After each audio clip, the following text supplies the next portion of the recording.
Bienvenidos al aula abierta de la Orden Rosacruz Iniciática y a un nuevo viaje en el tiempo. Esta vez 90 años atrás, a 1933, donde realizaremos un repaso de algunos eventos relevantes de la historia del esoterismo y la filosofía iniciática. En nuestro canal pueden encontrar varios vídeos de esta saga y si les interesan estos temas les recomiendo suscribirse al canal y activar la campanita para recibir notificaciones. Ahora sí, viajemos a 1933.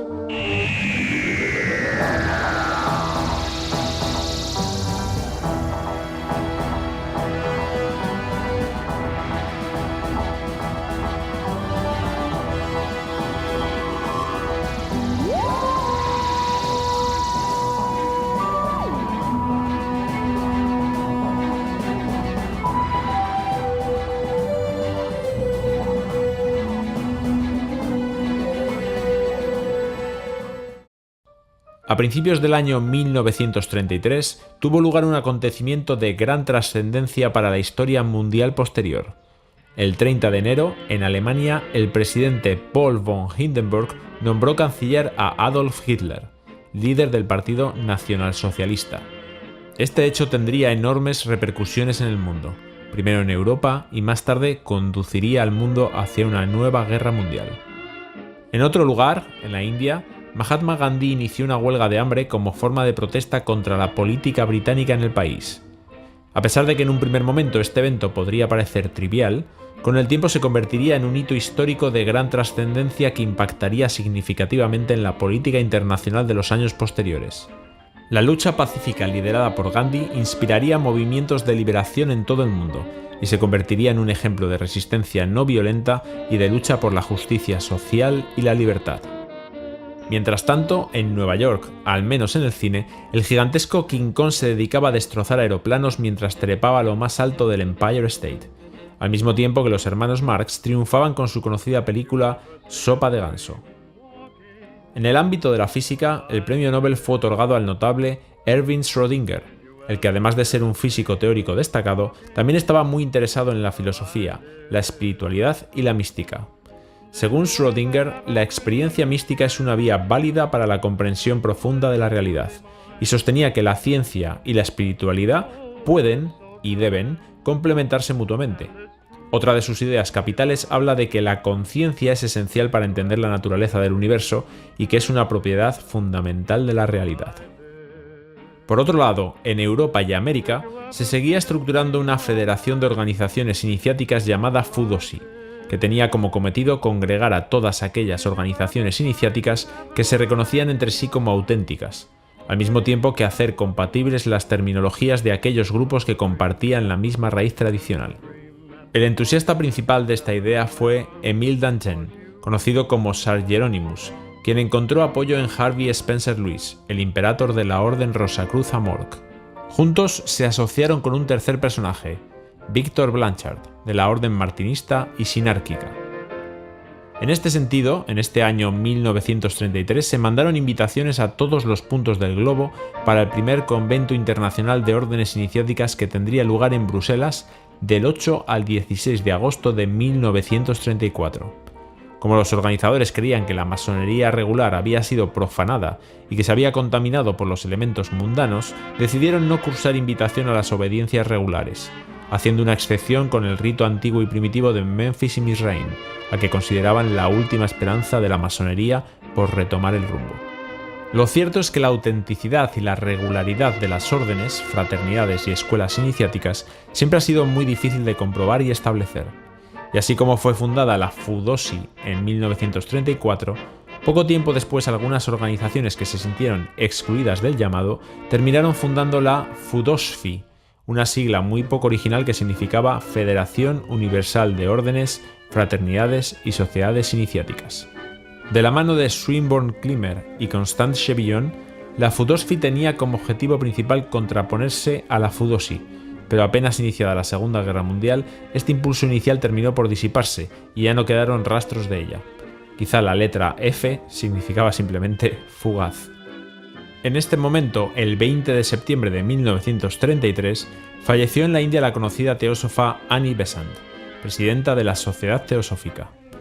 Besant fue una activista y hábil oradora de fines del siglo XIX, referente de la sociedad fabiana, socialista y promotora del ateísmo, totalmente alejada de los ámbitos esotéricos y espirituales hasta que llegó a sus manos el libro de Alfred Sinet, El mundo oculto, donde se explicaban a grosso modo las enseñanzas de la teosofía blavatskiana. Fascinada por ese conocimiento novedoso para ella, Besant se sumergió en la lectura de la doctrina secreta y rápidamente, el 10 de mayo de 1889, se unió a la Sociedad Teosófica para conocer poco más tarde a la referente del movimiento, Elena Petrovna Blavatsky, en la residencia de Fontainebleau. Blavatsky rápidamente reconoció en Besant a un elemento clave para difundir los ideales teosóficos en el mundo y la convirtió en su discípula, integrante del grupo interno de la sección esotérica. A la muerte del coronel Olcott, que fue el gran compinche de Blavatsky y primer presidente de la Sociedad Teosófica, Annie Besant tomó las riendas de la organización para impulsar junto a Charles Webster Leadbeater al muchacho indio Jiddu Krishnamurti como instructor del mundo, algo así como un mesías de la nueva era.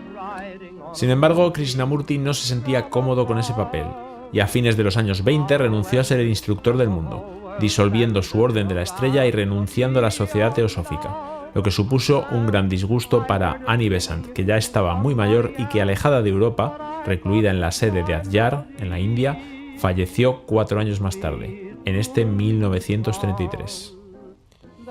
Se han escrito ríos de tinta acerca de Annie Besant y su traición o no a las enseñanzas de Blavatsky. Algunos indican que Besant cambió términos y conceptos clave, por lo cual sería mejor de hablar de una neoteosofía y no de una teosofía, mientras que otros afirman que lo que hizo, en conjunto con Leadbeater, fue simplificar la complicada nomenclatura blavatskiana y adaptarla a la mentalidad moderna y occidental. Sea como sea, lo cierto es que Annie Besant es un personaje de gran importancia para entender el esoterismo moderno y no podíamos olvidarla en esta reseña del año 1933. En este año también pasó la transición, 8 días después de Annie Besant, George Robert Stowe Mead, recordado por ser el secretario personal de Madame Blavatsky en 1889 y por ser un férreo opositor a los lineamientos de la Sociedad Teosófica de Besant y Leadbeater, renunciando a esta organización en febrero de 1909. Mead jugó un papel importantísimo en la popularización de la noción de gnosis en círculos académicos, así como del estudio profundo del gnosticismo primitivo. En este sentido, fue el primer traductor al inglés de la Pistis Sophia, y sus obras influyeron fuertemente en las concepciones de Carl Gustav Jung. 1933 también fue el año en el que la señora Olga Frobk-Kapteyn comenzó a reunir a algunos de los eruditos más influyentes del siglo XX a orillas del lago Maggiore de Ascona, en Suiza, fundando en ese lugar el Círculo Eranos. Eranos, cuyo significado en griego es banquete, se refería tanto a un lugar como a una ocasión en la cual los participantes ofrecían generosamente sus contribuciones a la mesa. Su propósito era establecer un lugar de encuentro y experiencia, y un espacio libre para el espíritu, donde el pensamiento oriental y occidental pudiera converger.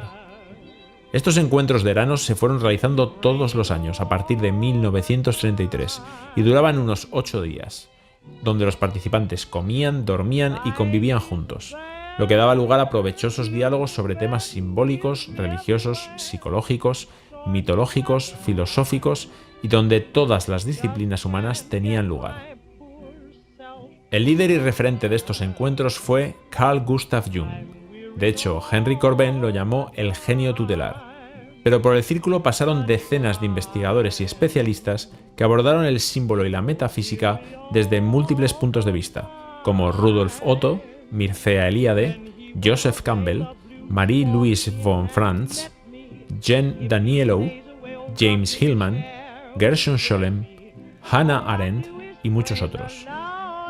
En el primer tomo de las actas, la fundadora Olga Frobk-Kapteyn escribió: «Las jornadas de Eranos se han propuesto mediar entre Oriente y Occidente, pero esta mediación realizada bajo el signo de Hermes aspira a contribuir con una conciliación de los opuestos en el hombre contemporáneo, bien y mal, femenino y masculino, cuerpo y espíritu, etc., que padece de una grave desorientación en un mundo desacralizado». Pero, ¿quién era esta mujer? ¿Quién fue Olga Frobk-Kapteyn? Olga Frobk-Kapteyn fue una mujer inglesa que nació en una familia acomodada. y que desde una edad muy temprana se sintió profundamente interesada en la promoción del humanismo en primer lugar y de la espiritualidad más tarde. En 1920 se estableció en Ascona, a orillas del lago Maggiore, en la Casa Gabriela, donde comenzó a profundizar en temas de orientalismo, teosofía, psicología y prácticas meditativas. Conoció a Alice Bailey a fines de los años 20 y formó parte de la Escuela de Sabiduría de Hermann Graf K. Schelling, pero también tomó contacto con discípulos de Ramakrishna e incluso con Annie Besant y Krishnamurti. Según el relato de la propia Olga, la idea de Eranos apareció por primera vez en 1927, cuando Frobbe Kapteyn estaba trabajando en sus placas de meditación. Interesantes dibujos geométricos que fueron producidos en un estado meditativo y siguiendo las instrucciones de Alice Bailey. En 1928, después de tener una visión, Olga Frobbe Kapteyn construyó una sala de conferencias cerca de su hogar. Posteriormente se puso en contacto con Carl Jung, quien se entusiasmó con la idea y se comunicó con algunos contactos relevantes para dar forma a este importante grupo, que inició sus reuniones oficialmente en este año 1933, donde se realizaron una serie de conferencias sobre el yoga y la meditación en Oriente y Occidente. Y hasta aquí nuestro viaje por 1933. Gracias por acompañarme en este recorrido. Muy pronto volveremos a viajar por otros lugares, otros tiempos, descubriendo detalles poco conocidos de la historia del esoterismo y la filosofía iniciática. Ahora les mando mis mejores deseos de paz profunda.